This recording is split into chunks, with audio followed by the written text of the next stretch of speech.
Hello, my dear friends. How have you been? Қалайсыңдар? How are your things? Жағдайларыңыз қалай? How are you? Is your life? Сіздердің өмірлеріңіз қалай екен? Жағдайларыңыз қалай? I'm doing well. I'm doing very, very well. Менде бәрі жақсы. Today we are going to talk about our house, our rooms, where we live, and about our furniture. Бүгін біз өзіміздің үйіміз туралы, үйдегі жиһаз, біз қайда тұрамыз, сол туралы өтетін боламыз, yes?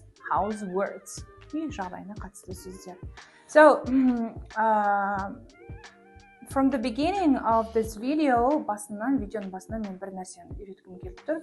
House және де home. Көп адамдар осы екі сөздің айырмашылығын біле бермейді. House and home. Екеуі де үйде отырылады. Не үшін екеу? Не үшін house и home? Қандай айырмашылық бар? House бұл ғимарат, яғни терезеден, айнадан, есіктен, фундаменттен, цементтен, арматурадан тұратын кәдімгі ғимарат үйді біз house деп айтамыз. Ал home бұл біздің жан дүниеміздегі жайлылық сезімі. For example, мені романтикалық киноларда көрсеңіз айтады ғой, you are my home деп да.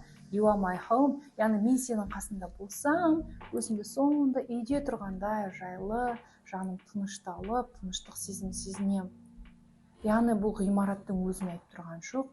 Бұл яғни біз үйдің айналасында жүрсек, подъезде жүрсек, немесе аулада жүрсек, үйдің айналасында, районда жүрсек айтамын. I'm at home. Мен үйдем. Мамаңыз онда айтып, where are you? Қайдасың? Айтасың, I'm at home. Бірақ сен кәдімгі үйдің ішінде тұрған жоқсың, сен айналасында жүруің мүмкін. Үйдің ішінде тұру мүмкінсің. Да? Үйдің ішінде тұрсаң да айтуыңа болады, I'm home. Да? I'm at home, немесе I'm home деп айтуға болады, да? Немесе үйдің айналасында жүрсің, подъезде жүрсің, районда жүрсің, да, өзің айтасың, I'm at home, немесе I'm home. Мен үйдем.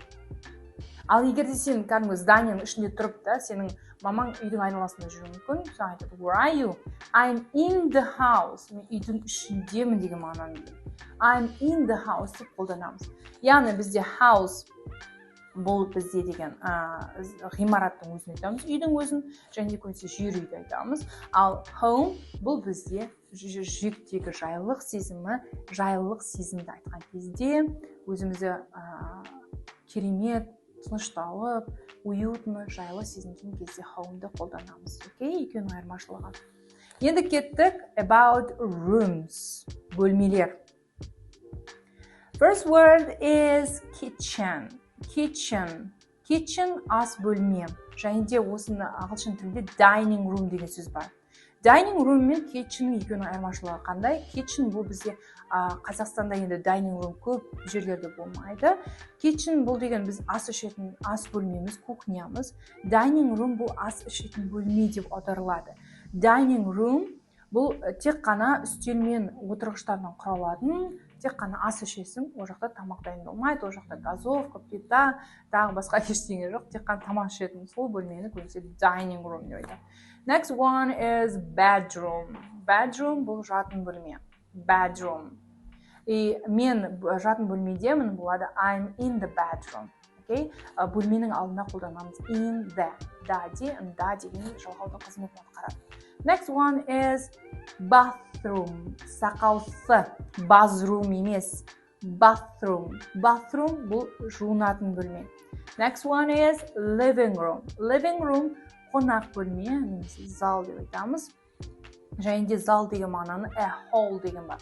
Hall бұл кіреберісте орналасқан бөлмені айтады. Көбінесе үлкен дивандар отыратында. Ал living room ол бөлек, кәдімгі қонақ бөлме, ол жақта қонақтар отырады, бөлек көбінесе түпте орналасқан. Яғни living room мен hall-дікі, hall кіреберісте, ал living room көбінесе төрде болады. Okay. Next one is a toilet. Toilet бұл ат айтып тұрады, да, туалет әшетханамыз.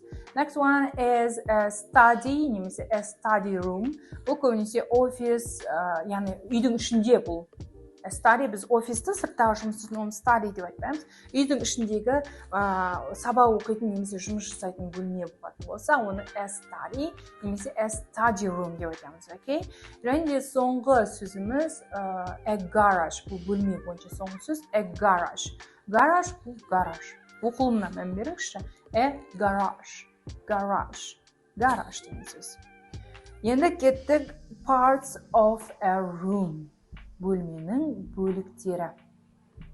Parts of rooms, яғни бөлменің бөліктері. First one is a balcony. Balcony. Балкон. Енді қараңыз, біз бағана бөлменің алдында in the қолдандық қой, I'm in the kitchen, I'm in the living room. Мен балкондамын деп айтсам, ағылшынша айтамын I'm on the balcony. I'm on the balcony. Не үшін? Балкон себебі ашық орын болып саналады. Сізде жабық бола берсін, сонда да айтамыз I'm on the balcony. Техникалық түрде ол ашық орын болып табылады. Next one is the ceiling. The ceiling. Ceiling бұл төбе, потолок, да? The ceiling. Еден, the floor. Floor. Еден деп айтылады. Floor сонымен қатар қабат деген мағына. The first floor, бірінші қабат. The second floor, екінші қабат. The third floor, үшінші қабат, иә? Бірінші қабаттамын, мен бірінші қабаттамын болады. I'm on the first floor. I'm on the first floor, бірінші қабаттамын, on қолданылады ол жерде. Келесі stairs, the stairs. Stairs бұл лестница, баспалдақ, әр жерде әртүрлі айтады. Лестница, баспалдақ. Next one is the wall. Wall.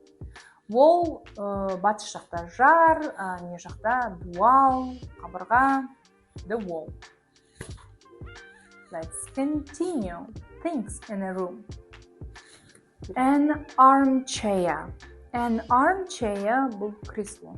Яғни екі қолына қоятын, сіздің мына отырғышты chair, креслоны armchair дейді. Не үшін arm? Себебі arm бұл бізде қол, яғни қол қоятын жер болғаннан кейін оны айтады an armchair. Okay. Next, a bath. A bath. Ванна бөлмесіндегі, жуынатын бөлменің ішіндегі ванна бар ғой, соны ағылшын тілінде айтады a bath. Bath. Next, a bed. Bed. Bed бұл төсек. Немесе, мысалы, төсек салу ағылшынша болады make the bed. Make the bed. Bed, кровать, немесе төсек. Next one is a carpet. Carpet бұл кілем. Егерде кілемше болатын болса, онда оны a rug. Rug деп айтамыз, окей? Үлкен кілемді carpet деп айтады. Next, a cooker. Cooker бұл газовый плита. Газ, да? Немесе. And there is a cupboard. Енді қараңызшы, cupboard дегенде п әрпі оқылмайды. Cupboard. Cupboard. Cupboard деп айтып жүрмеңіздер. Cupboard. Яғни не кетеді? Өте жеңіл кетеді. A cupboard. Шкаф. Next, fireplace. A fireplace бұл пеш, немесе орысша камин деп айтады. Пеш. Fireplace. Next one is a fridge. Fridge тоңазытқыш. Next one is a lamp. Lamp бұл лампа. Атып тұрған жерде оңай. A lamp. Лампа. Next one is a light. Light бұл жарық, свет. A mirror. Mirror. Оқылыма қараңызшы, mirror деп оқымаймыз бұл сөзді. Mirror. A mirror. Mirror бұл айна. Next one is a plant. Plant бұл біз үйдегі тұрған гүлдер бар ғой, соны көбіне flower деп айтады. Flower емес, оны ағылшын тілінде a plant. Себебі ол өсімдік болып саналады, окей? A plant. Next one is a shelf. Көпше түрі shelves. A shelf. Полка. Полка именно ашық тұрған, неге қабырғаға өсіп тұрған, қағылып тұрған полка бар ғой, ашық. Соны айтады a shelf деп. Next one is a shower. Shower бұл душ. A shower. Біз оның алдында өттік қой, естеріңізде ме? Have a shower. Душ қабылдау деген. Вот сондағы a shower бұл душ. Next one is a sofa and a couch. Енді қараңызшы, мына жерде sofa, a couch екеуі диван деп аударылады.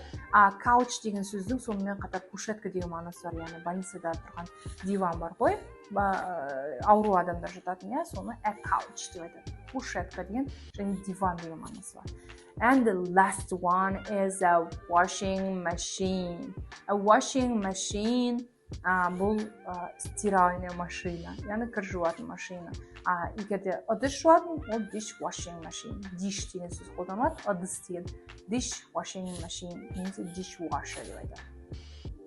Okay, let's practice this word, okay? Continue.